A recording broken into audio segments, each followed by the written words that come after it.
Now let's talk about how to take measurements.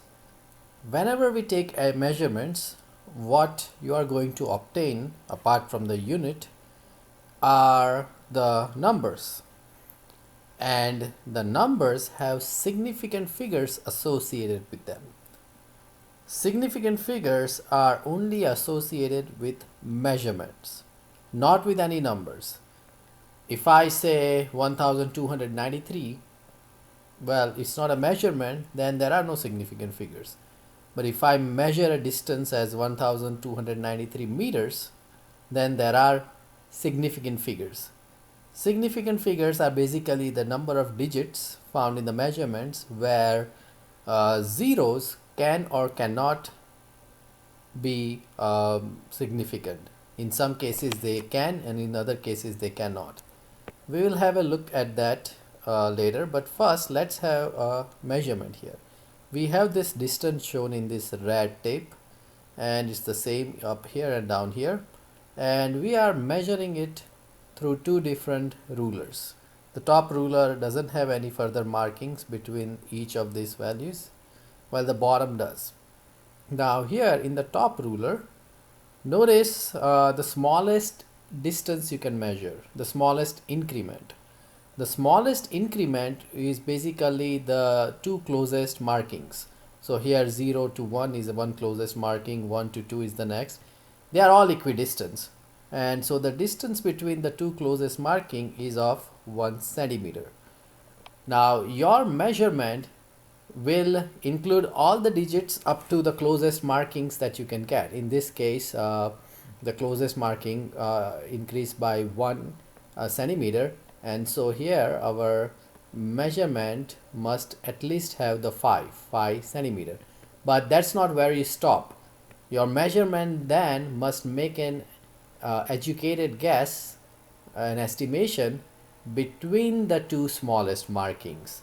In this case, between this 1 centimeter distance between 5 and 6, you must make an estimation. And your estimation then, in this case, seems like it's slightly less than halfway there, is 5.4 centimeters. We can say that we are 5.4 centimeter plus minus 0.1, meaning we could be 5.3, 5.4 or 5.5.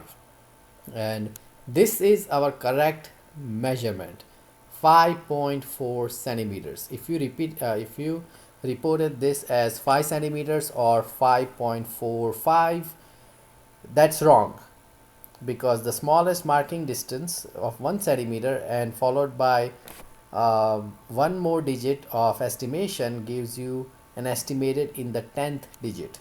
If you do not have this estimate, or if you make an estimate in the hundredths place, then you have made an error, and that measurement would be marked as incorrect. What about in the bottom case here?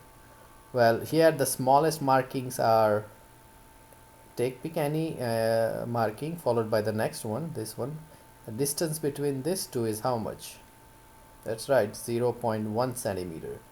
And so your distance, your measurement will at least be in the tens place without any estimation. So 5 followed by 1, 2, 3, yes, up to 3. 5.3, we are sure we did not make any estimate there. But then between the smallest marking of 0.1 centimeter, your next estimate will be in the 0.01 decimal place, or the hundredths decimal place, in which case this we are making a estimation as 5.36 centimeter. We can say it could be 5.36 or 5.35 or 5.37 plus minus 0.1.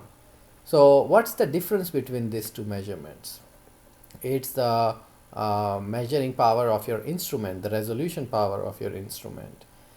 In generally speaking, when in the industry where there are different instruments for measurement, every time if an instrument gives you one more digit of measurement, of one more digit going to the right, we say that the cost has gone up by 10 times as much as the original cost. And that's generally the case. In this simple case, obviously that would not happen, but in more powerful instruments, just getting one more digit is a leap that's 10 times uh, more powerful in terms of precision of the value, and we'll learn about what's precision later on. Now, the total number of digits in this measurement are our significant figures. Here we have two significant figures. Here we have three significant figures. Is our estimated digit here the 4 and here the 6 significant? Yes.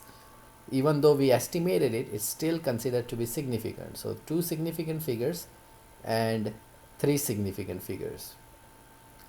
And so that brings us to the question of what if there are zeros, as I mentioned earlier, in our measurement. Are they always significant or only sometimes? The answer is sometimes, and we will look at that in the next video.